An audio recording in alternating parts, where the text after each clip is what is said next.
For early access plus exclusive content, facilitated discussions, live one-on-one Q&As, and more, become a patron at patreon.com/BrucePointset.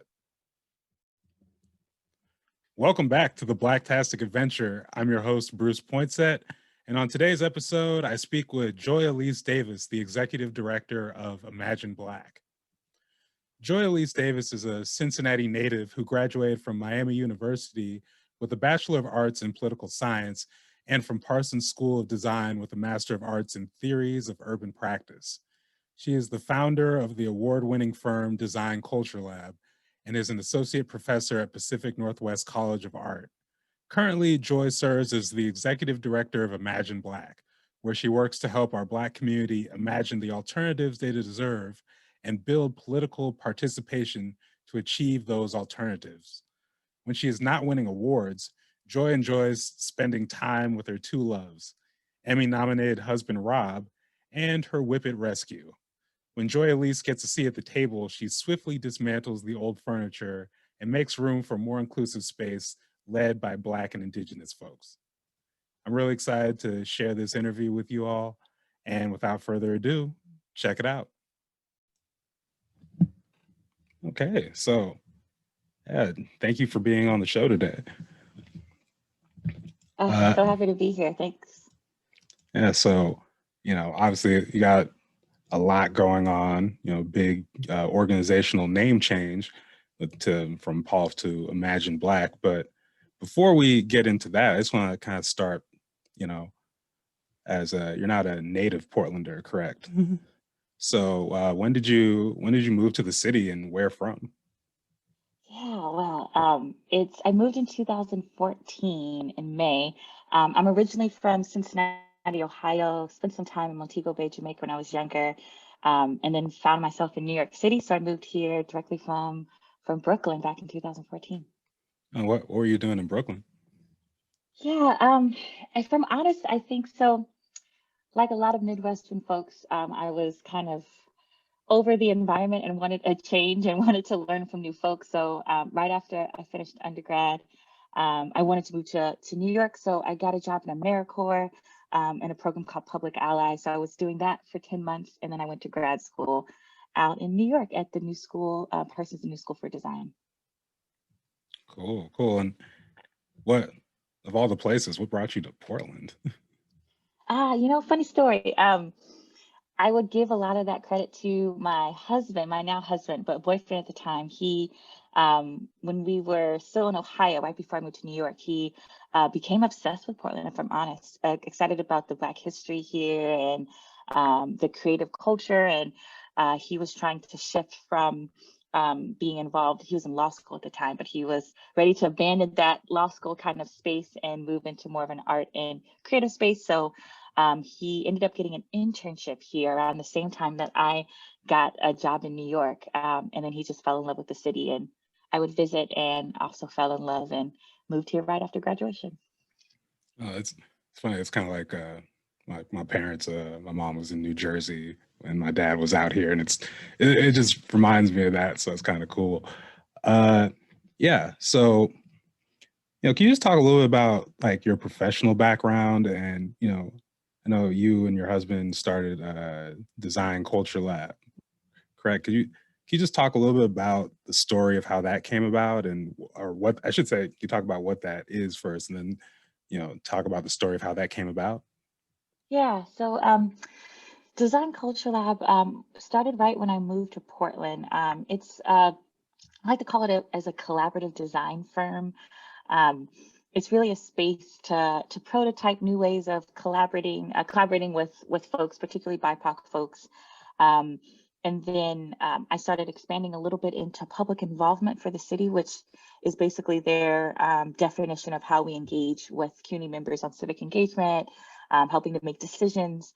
My background is in political science and then in urban design. So most of the projects I worked on were focused on collaborating with community members on built environment projects. So everything from new transit lines to new affordable housing units, to some kind of a little bit outside of the traditional scope of the built environment to help folks connect with like tech companies. But the theme has always been looking at culture, race, and the intersections of place and how we navigate cities and navigate our environment.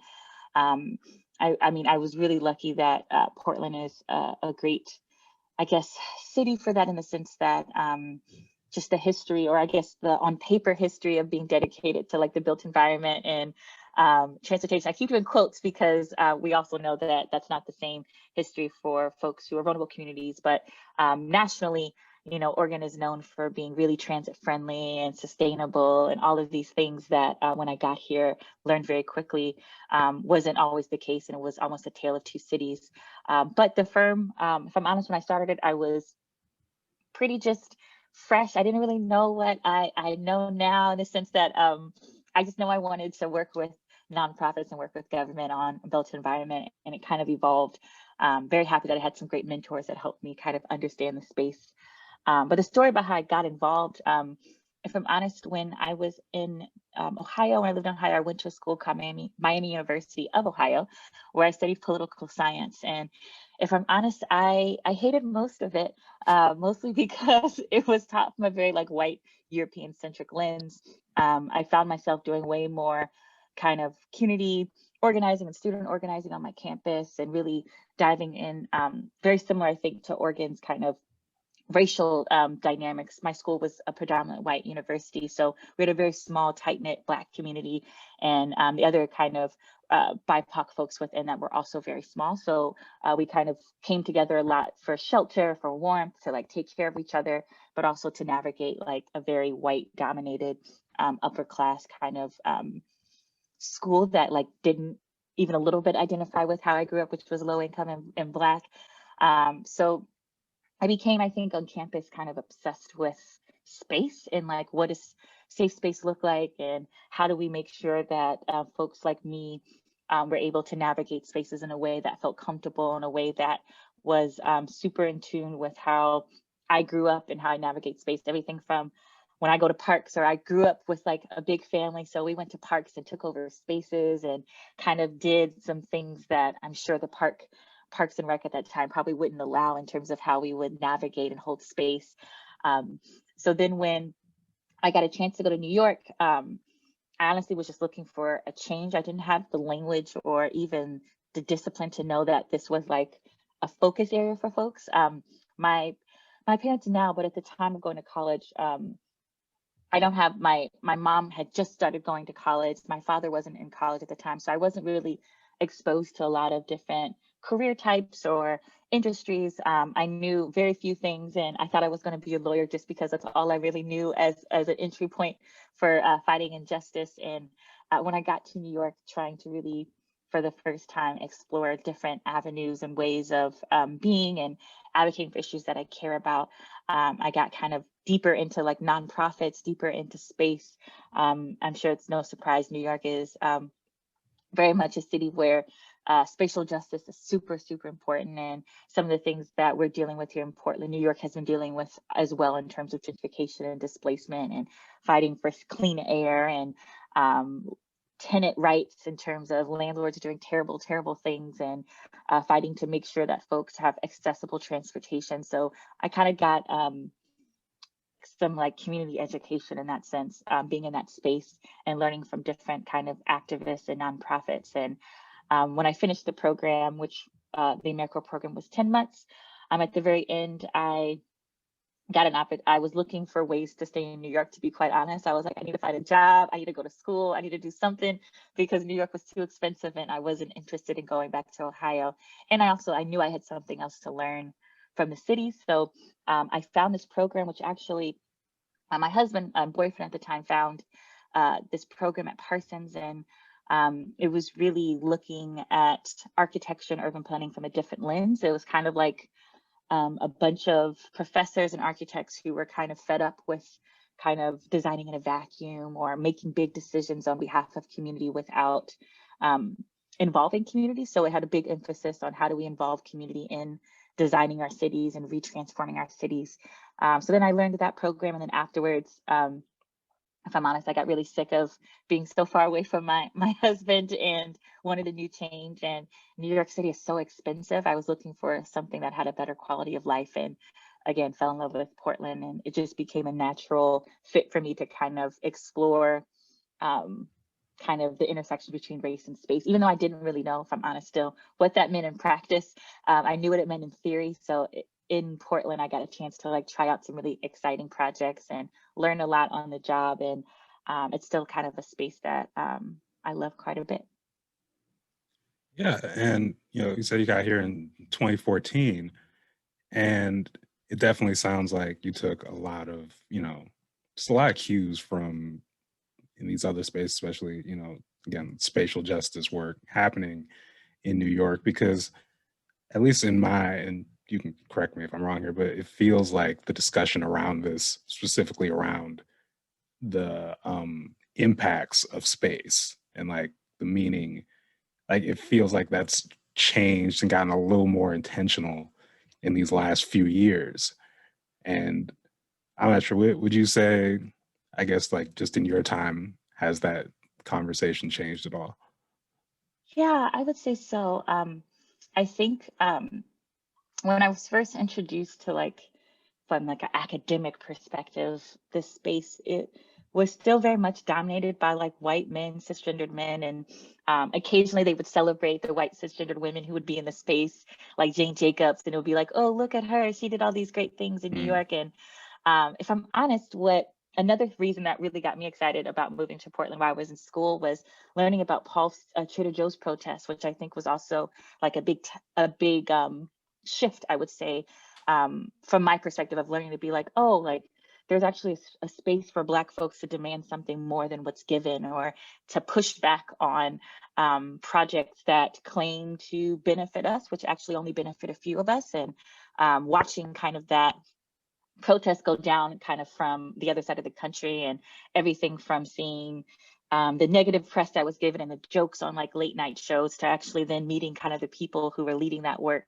But yeah, there has been a shift. And I think I'm curious, even personally, now that we're in this global pandemic, what's going to happen in terms of spatial justice in the future? Like, what does that even look like? But I think primarily when I think of spatial justice, my first lens is typically like gentrification and displacement. And I think it's, if I'm honest, this most of, especially what I've learned in Oregon, but also across the country, is that just Black folks and brown folks, we're experiencing so much serial displacement. It's every generation, every decade.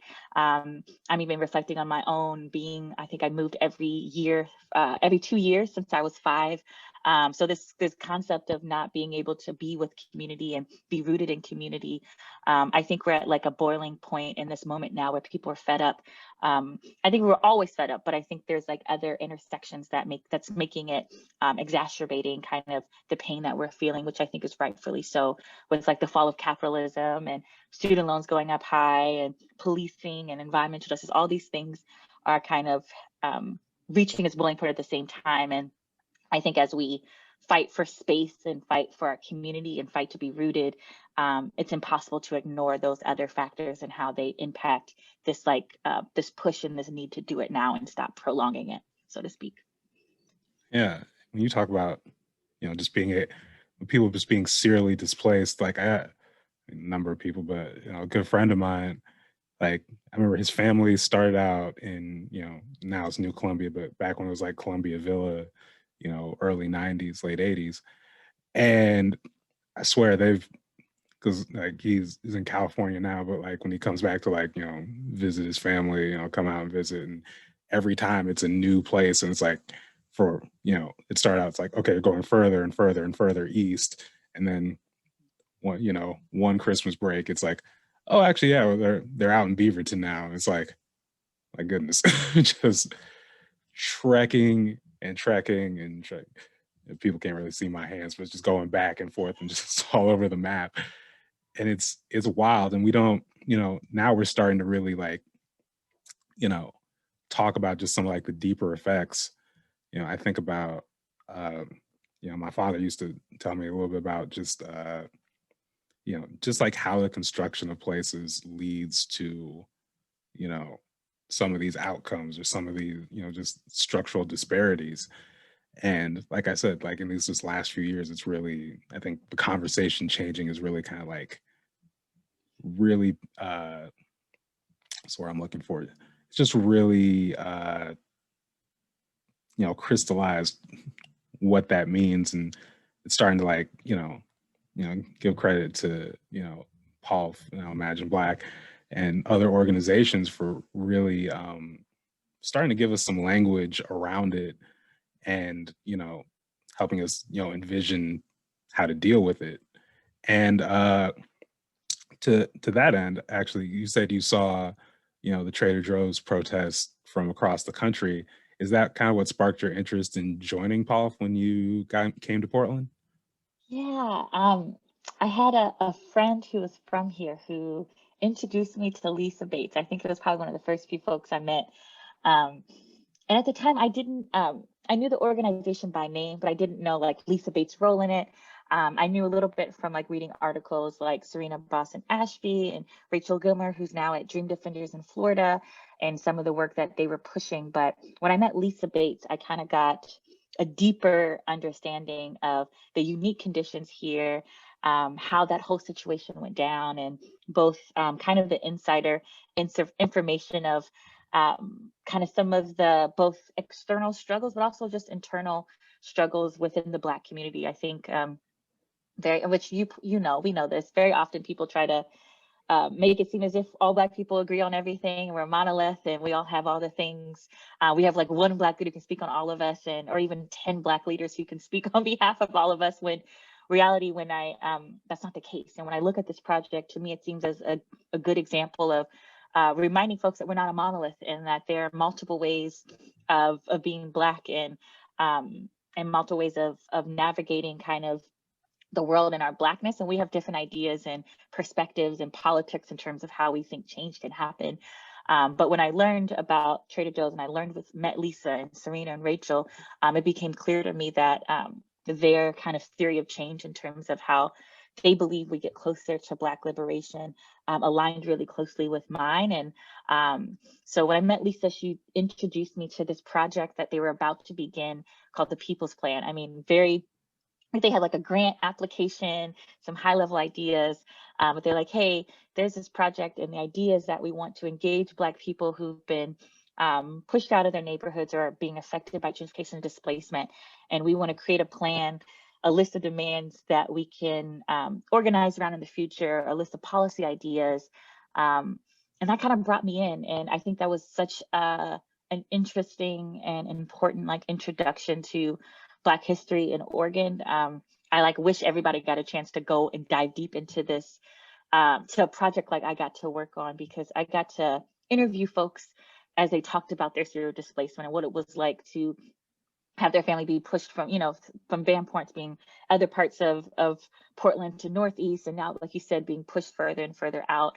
I got a chance to learn a little bit more from folks about kind of that pain, and even recognizing the pain of new Black people moving in and not understanding and not listening. And I also then got a chance to vision with folks, which I think is so rare. I think for Black people, sometimes we are at a very young age, we're not encouraged to continue to use our imagination as often as other white folks. We don't get to like dive into that radical imagination and dream. And I think just the last few years, it's been really exciting to see us imagine new worlds and do world building and get really sci-fi like and think about how we can change systems. But I know imagination just for Black children is cut short.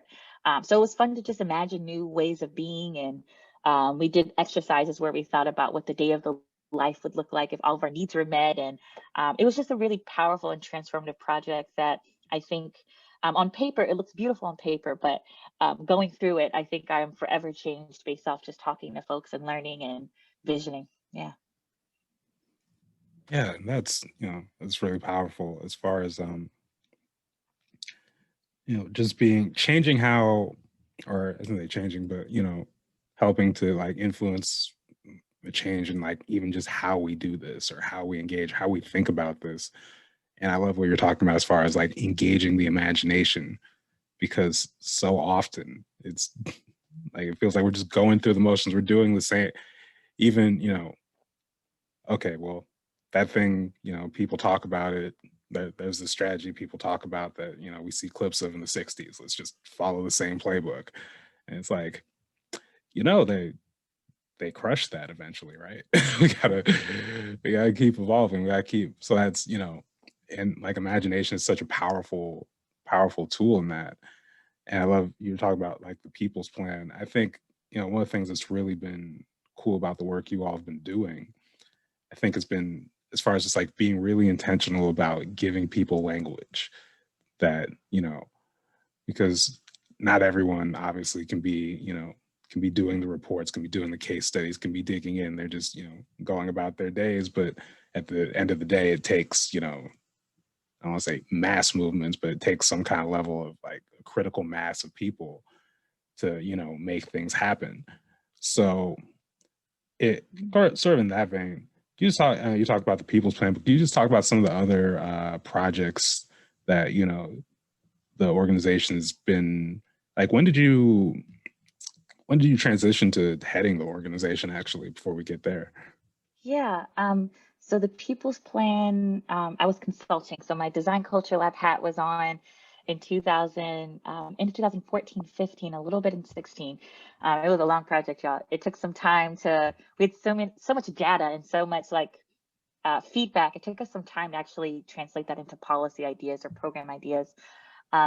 When the project wrapped, I went back to my consulting and some day jobs to survive. And they opened up the job application, I believe, at the beginning of 2017.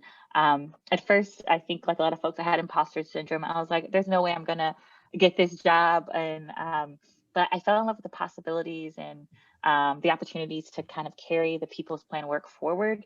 So yeah, I started in June of 2017. So I think this is I think I'll be 4 years in June, if my math is right.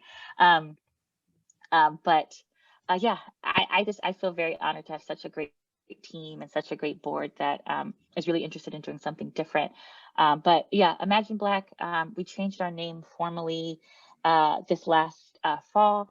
From Portland African American Leadership Forum, known as PALF, to Imagine Black. We also established another sibling organization that's focused primarily on political involvement. We strongly believe that we need more Black political organizations in Oregon, that civic engagement can only get us so far. Even direct service can only get us so far, that we actually need to have kind of a holistic infrastructure where our political work is informed by folks on the ground serving the community from a direct service that works alongside organizing and advocacy work, and that other kind of groups are able to lobby at another level that Black folks just haven't had the capacity to do. So we're excited that we believe we're one of the few Black organizations in the state who can endorse candidates, who can run ads on candidates, can talk about when they lie directly instead of kind of going about it in like a very nice, polite way, which is what traditional nonprofits are limited based off the government in terms of how we're allowed to engage. So we get to kind of wield Black power in a different way. So at Imagine Black, we believe in Black power. We believe in Black voter power, organizing power, advocacy. We want to like radically shift the way that we engage with the government here in Oregon, where instead of us kind of following suit to the things that they're willing to give us, we're excited about pushing a little bit further and electing candidates that align with our values and the things that we're pushing. So that way we don't have to spend, months and years trying to convince them to do the right thing, when in reality, we already know that they're down and ready and we can support them in their efforts. But we're doing a lot of interesting things. We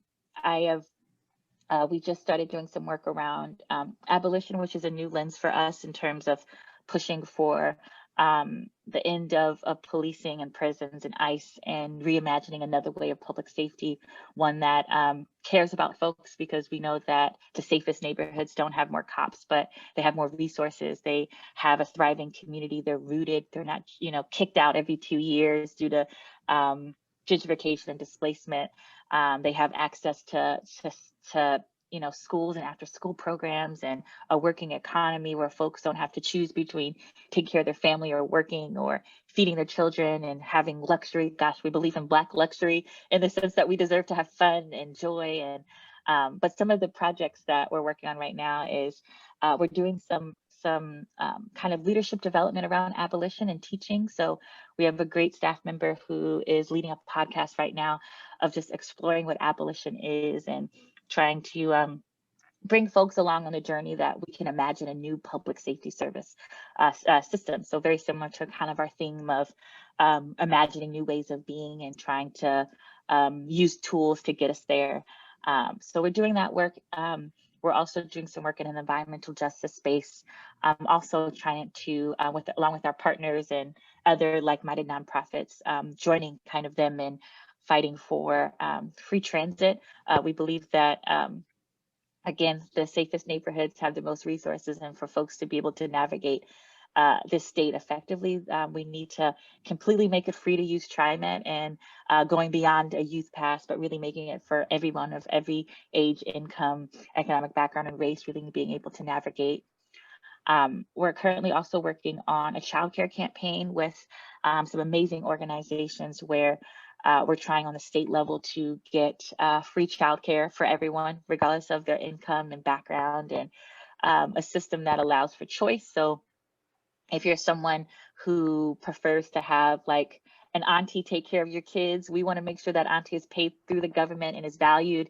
If you prefer to send your kid to a child care center, we want to make sure that space is safe and not causing harms, particularly to Black and brown children, where they're being told, at a very young age, like before they're even able to, do math or something like that, that they're not good enough and need to conform. So there's looking at kind of the preschool to prison pipeline and starting really, really young at childcare and making sure they're taken care of. So we envision, that parents don't have to choose between quality care and working if they want to, and making sure their children are taken care of in a way that's not exploitive or so focused on and so obsessed, I guess, with just kind of education is important, but also thinking about like the wellness of the child, if I'm honest, like the health of the social kind of health of children.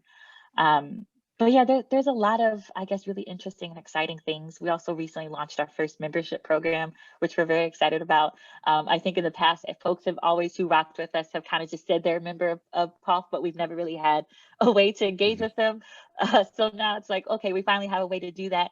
And I mentioned earlier about our endorsement process. This spring is the first time we're going to be endorsing a school board, someone who's going to be running for school board, a candidate. And this is something that our members are actually going to help us decide what that looks like, instead of deciding that kind of in a vacuum. We want folks to join us in interviewing and asking questions and voting and telling us who they prefer in terms of candidates that need to support our children.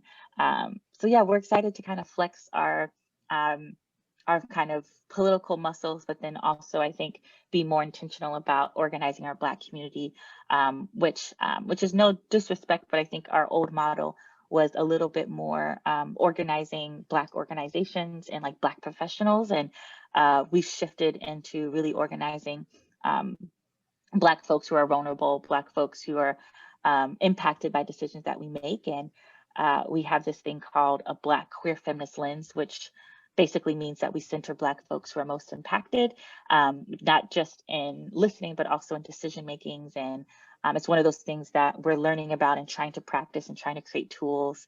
But I think that, it's a shift from organizing kind of more privileged Black folks to actually organizing folks who are typically left out of the conversation. Yeah. And, you kind of alluded there to just, the politics and limitations of a lot of, the famous term is, we call it, the nonprofit industrial complex.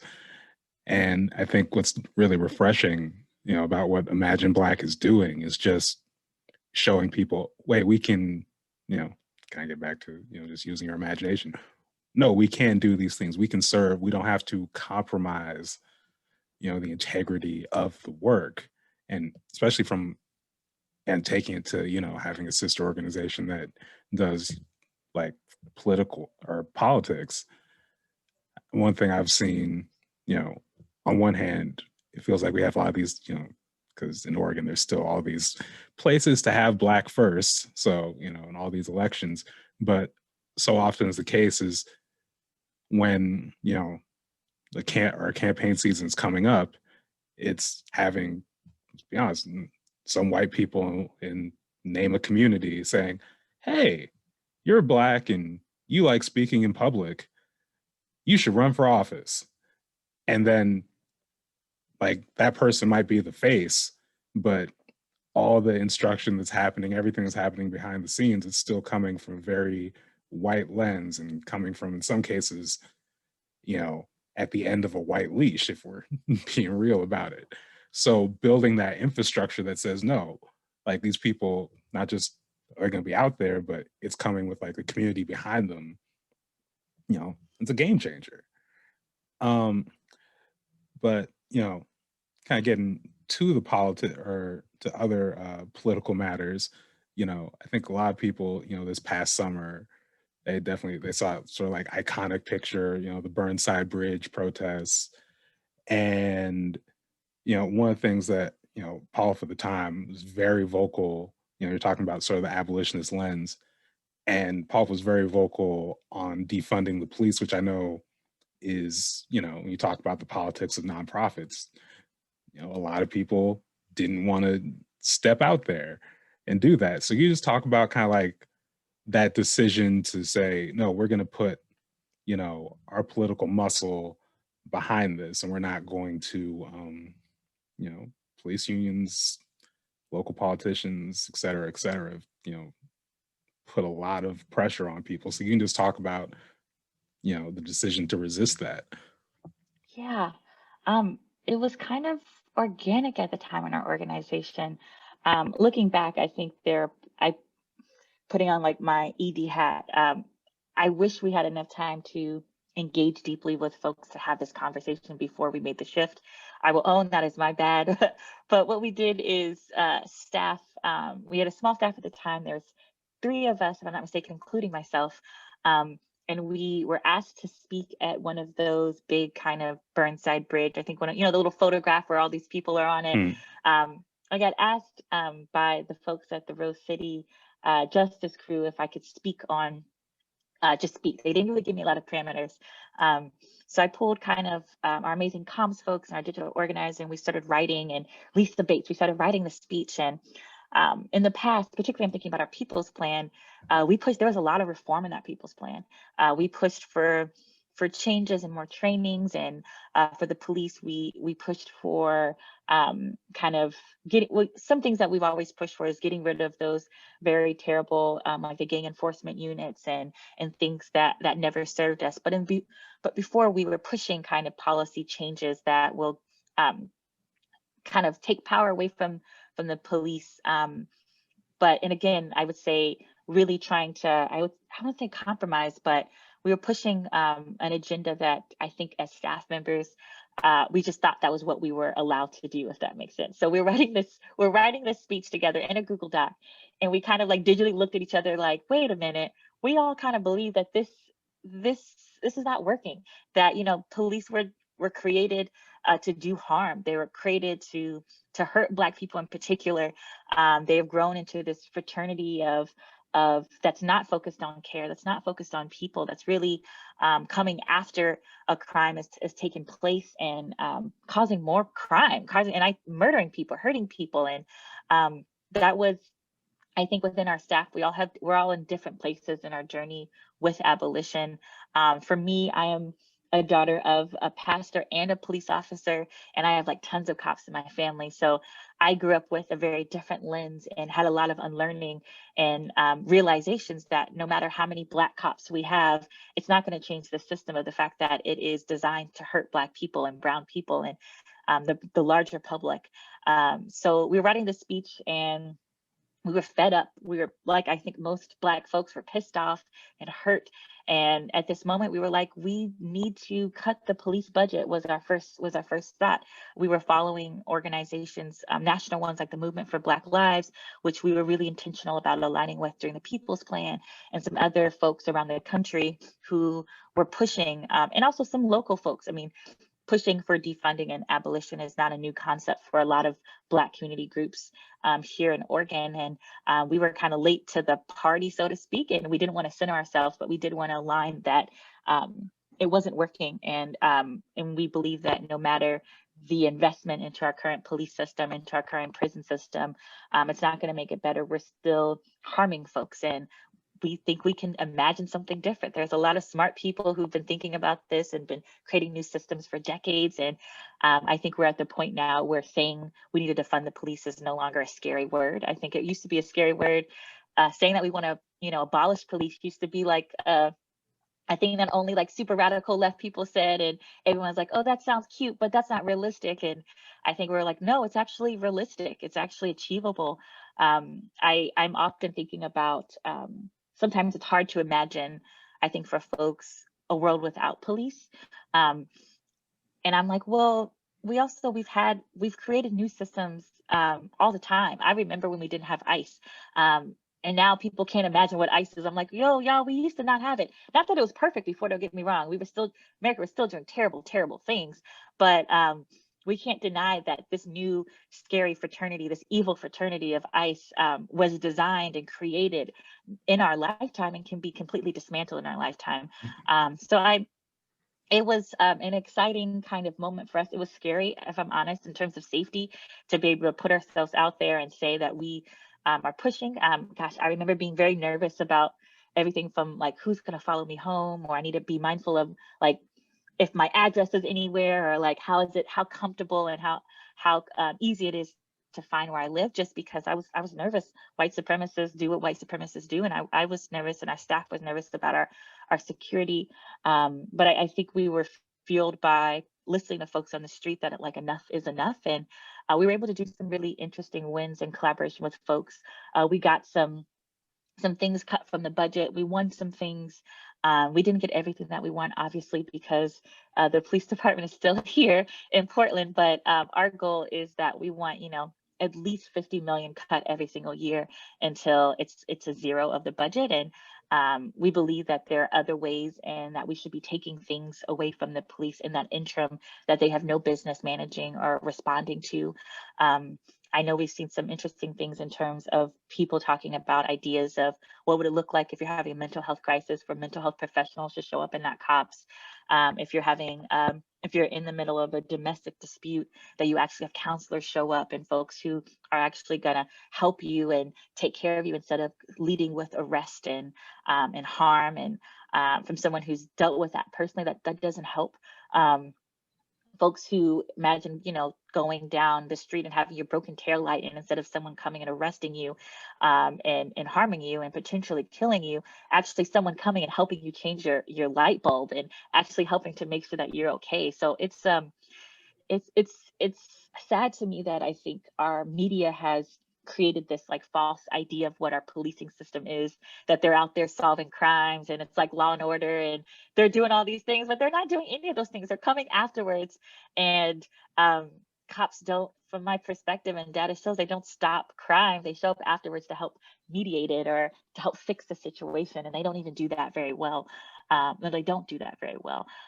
So I think it has kind of opened up a whole new world for us to look at things like, from an organization perspective, police contracts, and how do we take power away as we move us closer to our vision. We also know that abolition is like a learning. It requires a lot of learning and practicing. It requires failing and checking yourself. I think personally, I had a hard time thinking, especially thinking about like Breonna Taylor's murderers. And, in my heart, I was like, I want them locked up. I want them to never be around ever again. But I was like, Joy, what is that gonna actually fix? So it's has been challenging me to think about the system and the individual, but also, challenging me to to think that, the same system that oppresses us can't be the same system that gives us justice, and recognizing that there's a new way for us to think about justice through transformative justice and restorative justice and other forms of healing that actually gets closer to what our society needs, instead of torturing people in prisons and locking them up. And so it's a constant practice that I know I fail at times, and I get held accountable with folks who I care about and folks in the community. And I think it's also something that I think is very achievable in our lifetime. Um, and I'm hoping that we get to the point where we can start taking these roles away from the cops and building new kind of systems of care that meet those needs. But again, the safest communities don't have more cops, they have more resources. So how do we actually take those resources from cops and give them to the programs and the projects and the spaces that need it the most, that can alleviate some of the pain and the impacts of those pains that we're seeing, especially in a time like COVID. Like, we should not be giving cops more money in COVID. That sounds absurd to me. Like, we should be investing in keeping people housed, making sure we can cancel the rent, making sure that folks are able to feed themselves and pay electricity and stay warm and take care of themselves. But none of those things involve cops. And that's not what our community and our country and our world needs right now. Yeah, and I think you talked about not getting as much of the cuts, as people wanted and whatnot, but I do think it's fair to say that, all the organizations, all the people went out there and really, pushed this conversation of abolition, pushed this conversation of defunding the police, that, like you said, it helped change the narrative. It helped, I guess, I don't want to say people have been seeding the narrative, but again, it's kind of like speaking to giving people language. Like, one of the things as a media person, I study communication all the time. And I thought what was really cool about what you all were doing was just like, how many people saw just those pictures of, different people, different Black people holding signs being like, defund the police, invest in community, just like, just bite-sized enough, but still explaining exactly what you need people to understand. Because so often the framing in, larger media, it's like, defund the police. Well, if you say defund the police, you mean, one, people say, well, that means abolish the police and let, the world turn into Mad Max. That's the argument you get on TV, versus what you're saying here is like, no, the police, they respond to crime. Fundamentally, they respond to crime, right? Or they respond to incidents. So they don't actually solve anything. They don't prevent anything. They often do a very poor job when they get there. So if we want to, like, if you're worried about your safety, you're worried about whatever, it would make more sense to invest in, preventative stuff. It make more sense to invest in resources for people in communities. Like you said, I grew up in Lake Oswego. I feel like I understand, even though they have this sort of like reputation with the police of like, no call too small. And, they put a bunch of stories in the newspaper about, someone calling about ghosts and cats and stuff. But then there's the other stuff that happens that isn't reported, or just the mass harassment of Black and brown people. But again, that's another story. But it's just, when we start actually, like, when we don't see the narrative, we don't see these assumptions, and we challenge people to say, okay, so what do police really do? What is the fundamental, or what's happening in your community? Like, if you're in one of these, white, well-to-do communities, what's your relationship with the police like? Why is it like that? What is the fact that you have all these other things? Like, and making people really have to sit with that is, again, just, I think with the communication of it, because again, like you said, it's not a new concept. It's not new ideas, but how do you present them? How do you, I have a friend, abolitionist friend who I was talking with about, we spend all these time working on, and you were even talking about, like, working on the speeches for these events, and no one ever remembers what you said. They remember how you made them feel. Someone, that's famous quote from someone, why can't I remember who right now, but but at the same time, there is some level of getting these ideas out there and making it stick with people. That there's a strategy to that, there's a skill to that.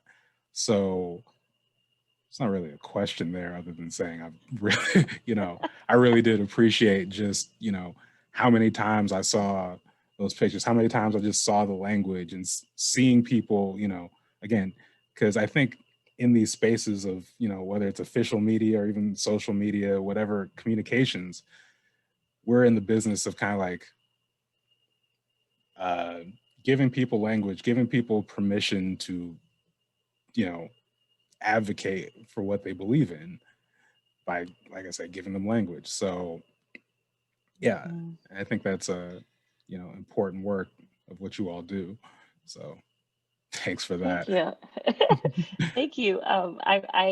Gosh, our comp team is so great. I wish I was more involved in that team, but yeah, they really wanted it to feel accessible and easy. And I think also, I will share that there's like a spectrum to defunding. Some folks want to defund to shrink and keep police, and some folks like myself are interested in defunding to like abolish completely. And I think what was interesting last summer and last fall was that folks that I never expected to be interested in all came together to be like, oh, something's going to have to change. And some of them were like, we need to shrink it down till it, you know, till it's a really, really small budget.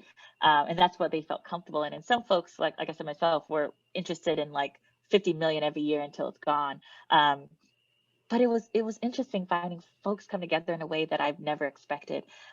Folks that I assumed were on another political spectrum were coming out and being like, this is BS. This is not right. Nothing less than getting rid of these people will do. I mean, gosh, the videos alone, which I only watched a few of them because they were very triggering for me, but of people getting pushed and kicked and beat up by police by simply just walking in the street. I think a lot of folks who have never experienced that violence or never seen that violence or seen or had a friend or a family member experience it were completely shocked. And at that moment, they also came to the conclusion that there's no reason these folks should have this much power.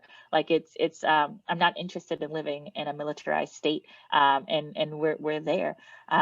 So I think we're in an interesting moment. I hope the momentum keeps going. I hope folks are, like, for example, right now we cut the the contract between the city of Portland and TriMet around policing ended, but TriMet right now is still trying to get other people to pay for to have cops on their buses and the MAX stations, and like are very dedicated to finding other funding. And that means that we have way more work to do. We know that cops are not going to keep us safe on TriMet. There's another way, and it's interesting. And I really hope that we continue the momentum way beyond it being trendy or sexy or whatever kind of the interesting kind of feels that we had, or the feelings that we had this summer. I hope we don't stop organizing and I hope we don't stop raising our voices and being pissed off, if I'm quite honest. Yeah, I'm really interested to see just, where we can take, the conversation, even, like you acknowledge, we're all coming from like different spaces in terms of like our, journey or our engagement with the idea of abolition. I know I remember when I was working at the scanner, I interviewed this group, Decolonize PDX, and it was the first time I had really engaged with the idea of, you know, let's no, let's abolish prisons. Like I, I remember just figuring, this, are you sure, really, and Yeah. so it's interesting, like the fast forward to again 2021, and where a lot of these are, somewhat mainstream conversations, at least with the ideas, maybe it's not completely accepted mainstream, but it's a conversation that people are having. And, again, it's getting harder to, someone that was like on the fence, or was like, I don't know. Each year goes by and it's like, yeah, it's getting harder to be like, why am I defending this? Why, Right. what am I doing? I'm So with you. yeah. Um, yeah. So For people who would like to get involved with Imagine Black, whether it's, with nonprofit, well, I guess both nonprofit, but, with sort of the more community work or with the political work, how can they do that? Yeah, so the easiest way is to go to our website, just imagineblack.org. And if you want to get really fancy, you can do imagineblack.org/membership. And what you're able to do is sign up to be a member. It's free to join. If you want to donate, you can, but it's not required. We have a certain membership that we call kinfolk membership just for Black folks. And we have another space that's for non-Black folks to sustain the movement and get involved in ways that are appropriate without centering them in the Black space. So come and join us. We ask that folks are committed to a few things, and the baseline for us is being committed to a Black queer feminist lens.